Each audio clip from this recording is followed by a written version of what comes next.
Christmas আহি আছে, তেনেহ'লে এইবাৰ আমি খ্ৰীষ্টমাছৰ প্লেলিষ্ট আৰম্ভ কৰোঁ। নহ'লে মই মোৰ ইণ্ট্ৰ'টো দি লওঁ। নমস্কাৰ, মই বিকিৰণ বৰুৱাই আপোনালোকক ৰিচাইক্লিং আৰ্মিৰ অন্য এটা ভিডিঅ'লৈ স্বাগতম জনালোঁ। আজি আমি আলোচনা কৰিম আমি কেনেদৰে এগ চেল মানে কণী খোলাৰ পৰা চেণ্টা ক্লজ প্ৰস্তুত কৰিব পাৰোঁ।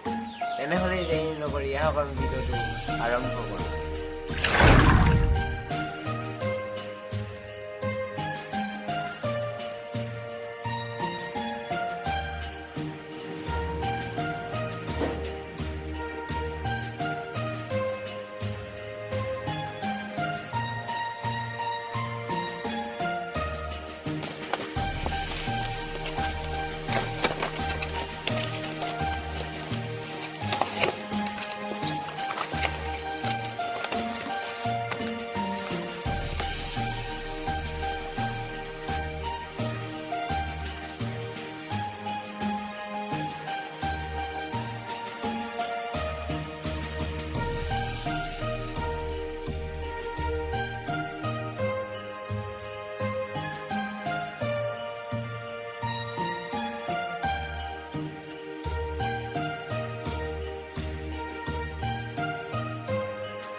যদি ভিডিঅ'টো ভাল পালে আজি মই লাইক কৰিবলৈ শ্বেয়াৰ কৰিবলৈ নকওঁ। আজি আপোনালোকক এটা কাম দিছোঁ, আপোনালোকে সেইটো নিশ্চয় কৰিব, কাৰণ এটা পৰিয়ালৰ এজন সদস্য হেৰাই গৈছে। ইয়াৰ কিনাৰত আপোনালোকে ইয়াত দেখিছে চাগে, এই ল'ৰাজন এতিয়া নিৰুদ্দেশ হৈ আছে। তেওঁ কিবা খবৰ পালে আপোনালোকে ইয়াত থকা নম্বৰটোলৈ ফোন কৰিবচোন। আশা কৰোঁ আপোনালোকে এই কামটো কৰিব। তেনেহ'লে আকৌ এইটো সোমবাৰে লগ পোৱাৰ আশাৰে বি ক্ৰিয়েটিভ, ষ্টে ক্ৰিয়েটিভ, জয় অসম। ধন্যবাদ।